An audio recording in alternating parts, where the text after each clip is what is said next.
نحمده ونصلي ونسلم على رسوله الكريم أما بعد فأعوذ بالله من الشيطان الرجيم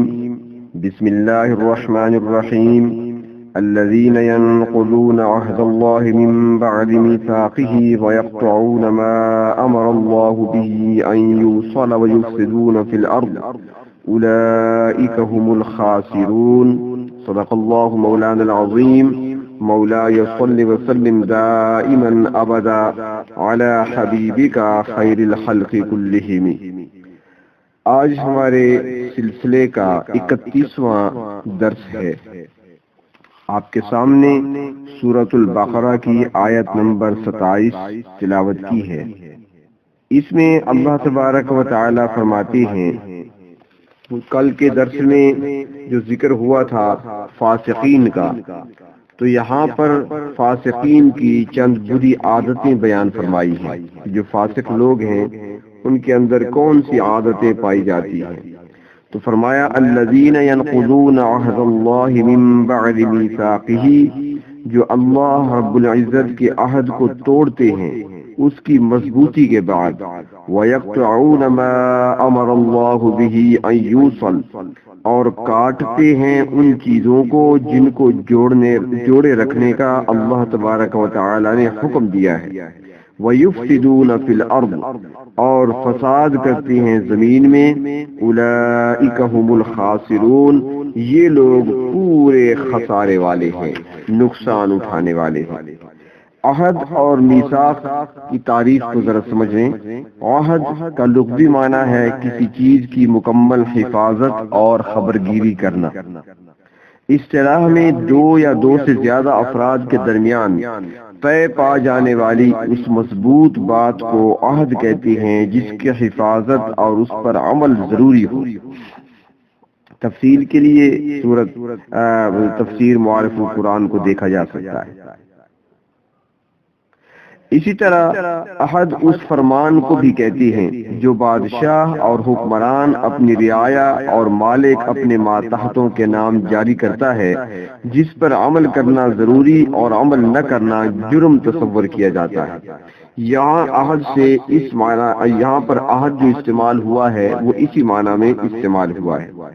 جبکہ میثاق ایسے معاہدے کو کہتے ہیں جس کو قسم کے الفاظ کے ذریعے مزید مضبوط کر دیا جائے۔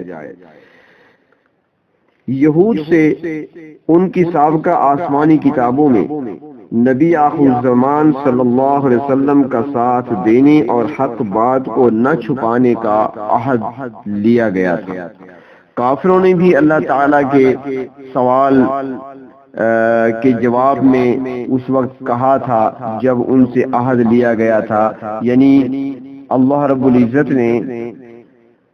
انسانوں کو دنیا میں آباد کرنے سے پہلے حضرت آدم علیہ السلام کی تخلیق کے بعد، سورۃ الاعراف آیت نمبر 172 میں موجود ہے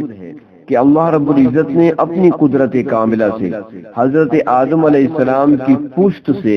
ان تمام انسانی روحوں کو نکالا جنہوں نے قیامت تک دنیا میں آنا تھا، پیدا ہونا تھا۔ یعنی حضرت آدم علیہ السلام کی پہلی اولاد سے لے کر قیامت تک آنے والے آخری انسان تک جتنے انسان دنیا میں آنے والے تھے، تمام کی روحوں کو اللہ نے جمع فرمایا، اور ان تمام روحوں کو جمع کر کے اللہ رب العزت نے ان سے خطاب فرمایا۔ اب اس میں وہ لوگ بھی تھے، ان کی روحیں بھی تھیں جنہوں نے صاحب ایمان بننا تھا، وہ روحیں بھی شامل تھیں جنہوں نے کافروں کی فہرست میں شامل ہونا تھا، وہ روحیں بھی تھیں جو منافقین یا فاسقین کی فہرست میں آنے والے تھے۔ تو تمام کے تمام وہاں پر موجود تھے۔ اللہ رب العزت نے وہاں پر سوال کیا تھا، الست بربکم، کیا میں تمہارا پروردگار نہیں ہوں؟ تو وہاں پر جتنی روحیں موجود تھیں سب نے جواب دیا تھا بلا، اقرار کیا تھا کہ اے پروردگار آپ ہی ہمارے رب ہیں۔ یعنی اس وقت صاحب ایمان لوگوں نے بھی اور جو کافر تھے انہوں نے بھی وہاں پر یہ اقرار کیا تھا کہ اے اللہ آپ ہی ہمارے رب ہیں۔ تو اب جب دنیا میں آئے انسان تو کچھ تو وہ ہیں کہ جو اس عہد پر قائم رہ گئے، یعنی اس عہد کی نگہبانی کرتے رہے اور اس کو نبھاتے رہے دنیا کی زندگی میں۔ کچھ وہ لوگ ہیں جن کو نافرمان یا جن کو کفار کہا جاتا ہے، انہوں نے انکار کر دیا رب تعالیٰ کی ربوبیت سے، بعض نے اس کی توحید میں کسی اور کو شریک کر دیا، تو گویا کہ وہ اس عہد کی نافرمانی کے مرتکب ہوئے اور عہد شکن کہلائے۔ اسی طرح ایک تو یہ عہد ہوا، دوسرا ہر مسلمان بھی ایک عہد کرتا ہے، اور وہ عہد کب ہوتا ہے کہ جب وہ کلمہ پڑھتا ہے تو گویا اس کلمے میں ایک عہد ہوتا ہے، ایک وعدہ ہوتا ہے، اور وہ کیا ہوتا ہے؟ وہ یہ ہوتا ہے کہ اللہ کو اپنا رب اور جناب رسول اللہ صلی اللہ علیہ وسلم کو رسول مان کر کتاب و سنت کے حکموں کے مطابق زندگی گزارنے کا عہد۔ لیکن جب وہ نفس اور شیطان کی خواہشات کے مطابق زندگی گزارنے لگتا ہے تو اس کا نام عہد توڑنے والوں کی فہرست میں لکھ دیا جاتا ہے۔ تو اللہ تبارک و تعالی فرماتے ہیں کہ جو فاسقین ہیں ان کی بری عادت ایک یہ بھی ہے کہ وہ لوگ الذین ینقضون، وہ لوگ ہیں جو توڑ دیتے ہیں اس عہد کو جو عہد وہ کر چکے ہیں اللہ تبارک و تعالی کے ساتھ، من بعد میثاقہ، پختہ کر لینے کے بعد، یعنی پختہ عہد کو وہ لوگ توڑ دیتے ہیں، اس کے مطابق زندگی نہیں گزارتے۔ دوسری ان کے اندر بری عادت فرمایا وَيَقْطَعُونَ مَا أَمَرَ اللَّهُ، فاسقوں کی دوسری بری عادت یہ ہے کہ اللہ تعالیٰ نے رشتہ داروں سے تعلق جوڑنے اور ان کے ساتھ صلہ رحمی کرنے کا جو حکم دیا ہے یہ لوگ اس پر عمل نہیں کرتے، اور بجائے صلہ رحمی کرنے اور تعلق جوڑنے کے قطع رحمی کرتے ہیں اور تعلق کو توڑتے ہیں۔ اگر دیکھا جائے تو آیت کے اس حصے میں اتنی وسعت اور گنجائش ہے کہ یہ انسانی اخلاق اور تہذیب و تمدن کی پوری دنیا کی ترجمانی کرتا ہے، جس کا دائرہ دو آدمیوں کے آپس کے تعلق سے لے کر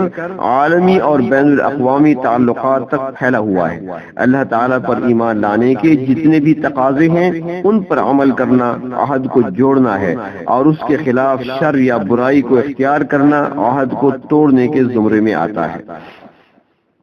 ایک حدیث قدسی میں اللہ تبارک و تعالی کا ارشاد ہے،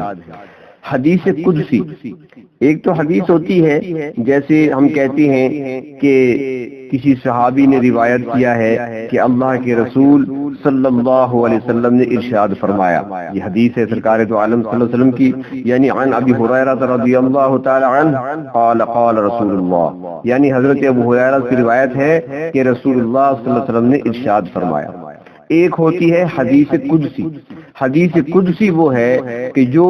رسول اللہ صلی اللہ علیہ وسلم اللہ تعالی سے کسی بات کو آگے بیان کرتے ہیں، یعنی اللہ کے رسول فرماتے ہیں کہ اللہ تعالیٰ نے یہ فرمایا ہے، تو اللہ تبارک و تعالیٰ جب فرماتے ہیں اپنے رسول کے ذریعے سے انسانوں کو تو اس کو حدیث قدسی کہا جاتا ہے۔ تو حدیث قدسی میں اللہ تبارک و تعالیٰ کا ارشاد ہے کہ جو شخص میری مخلوق سے تعلق جوڑنے کی کوشش کرتا ہے میں بھی اس کو جوڑوں گا، اور جو توڑ پیدا کرتا ہے میں بھی اس کو کاٹ کر رکھ دوں گا۔ بخاری جلد دوم، مسلم جلد اول، ترمذی جلد اول کے اندر یہ حدیث موجود ہے۔ مفسرین کرام فرماتے ہیں کہ روابط کو کاٹنے سے صرف انسانی تعلقات کو ختم کرنا ہی مراد نہیں، بلکہ جو تعلقات بھی دستور کے خلاف جوڑے جاتے ہیں وہ بھی قطع رحمی میں داخل ہیں۔ ناجائز اور شریعت کے خلاف تعلقات جوڑنے کا انجام بھی وہی ہے جو تعلقات کو کاٹنے اور ختم کرنے کا انجام ہے، کیونکہ دونوں صورتوں میں اخلاقی نظام تباہ، تہذیب و تمدن برباد اور انسانی معاملات خراب ہو جاتے ہیں۔ حالانکہ اسلام نے آپس میں جوڑ پیدا کرنے اور جڑے رہنے کی تعلیم دی ہے۔ اسلام قطع تعلق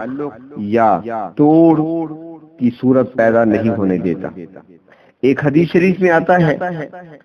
سرکار دو عالم صلی اللہ علیہ وسلم نے ارشاد فرمایا، جس کا مفہوم میں عرض کر رہا ہوں، الفاظ نہیں مفہوم ہے، کہ جو شخص کسی ایسے شخص کو جو غلطی پر پچھتانے کے بعد اس سے معافی طلب کر رہا ہے مثال کے طور پر ایک شخص ہے، اس سے غلطی ہو گئی، کسی کے ساتھ زیادتی کر بیٹھا، گالی دے بیٹھا اسے، یا کوئی اور نقصان اسے پہنچا دیا جانی یا مالی قسم کا، تو فرمایا کہ کوئی بھی شخص اگر غلطی کر بیٹھا ہے اور بعد میں پچھتاتا ہے وہ کہ مجھ سے غلطی ہو گئی، اور وہ اپنی غلطی پر نادم ہو کر جس کے ساتھ اس نے زیادتی کی تھی اس سے معافی کا طلبگار بنتا ہے، اس سے معافی مانگتا ہے کہ بھائی جان مجھ سے غلطی ہو گئی، میں زیادتی کر بیٹھا، آپ کو نقصان پہنچا بیٹھا، میری بھول تھی، میری غلطی تھی، لہذا مجھے معاف کر دیجیے۔ تو فرمایا کہ اب اگر غلطی کرنے والا جس سے زیادتی کی ہے اپنی غلطی پر پچھتاتے ہوئے اس سے معافی طلب کر رہا ہے، تو فرمایا کہ اگر وہ شخص اس کو معاف نہیں کرتا، یعنی معافی مانگنے پر بھی اگر وہ اسے معاف نہیں کرتا، تو فرمایا کہ پھر وہ شخص قیامت کے دن میرے حوض پہ نہ آئے۔ بڑی سخت وعید ہے، فرمایا کہ میرے وہ حوض پہ نہ آئے۔ تو اس کو اگر ہم دیکھیں، اگر ذرا اس کو وسیع نظر سے دیکھیں تو معلوم ہوگا کہ اس کا مفہوم یہ نکلتا ہے کہ جو شخص غلطی کر بیٹھے اور بعد میں پچھتاتے ہوئے اپنی غلطی کی معافی مانگ رہا ہو، تو فرمایا کہ غلطی پر معافی مانگنے پر بھی اگر اسے معاف نہیں کیا جا رہا، تو جو معاف نہیں کر رہا تو اس کا مطلب یہ ہوگا، فرمایا کہ قیامت کے دن میرے سامنے نہ آئے، یعنی میرے حوض پہ نہ آئے، کیا مطلب میرے سامنے نہ آئے، تو بہت بڑی وعید ہے۔ تو اس لیے اسلام نے تعلقات کو جوڑنے کا حکم دیا ہے اور توڑنے کی مذمت کی ہے۔ فرمایا ایک اور خرابی ان کے بیان کی فاسقین کی کہ یفسدون فی الارض، کہ ان کی ایک بری عادت یہ بھی ہے کہ وہ زمین میں فساد برپا کرتے ہیں، یعنی انسان کے اپنے رب سے تعلق توڑنے اور اسی طرح دو انسانوں کے آپس کے تعلق کو بگاڑنے اور ختم کرنے کا نتیجہ وہ فساد ہی کی صورت میں ظاہر ہوتا ہے۔ لہذا جو لوگ کسی طرح بھی زمین میں فساد کا ذریعہ اور سبب بنتے ہیں وہ فاسقین میں شامل ہیں۔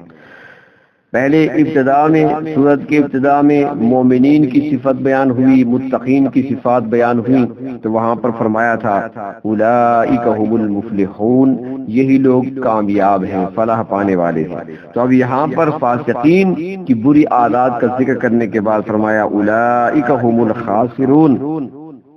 فیصلہ سنایا جا رہا ہے ان کی بری عادتوں کو بیان کرنے کے بعد کہ یہ لوگ دنیا اور آخرت میں خسارے اور نقصان میں ہیں۔ دنیا میں تو اس لیے کہ قطع تعلق اور فساد برپا کرنے کی وجہ سے ہمیشہ پریشانی میں مبتلا رہیں گے، ایک پل چین نہ پائیں گے، اور آخرت میں اس لیے کہ اللہ تعالیٰ سے کیے ہوئے عہد اور وعدے کا خیال نہ رکھنے کی وجہ سے اس کے غصے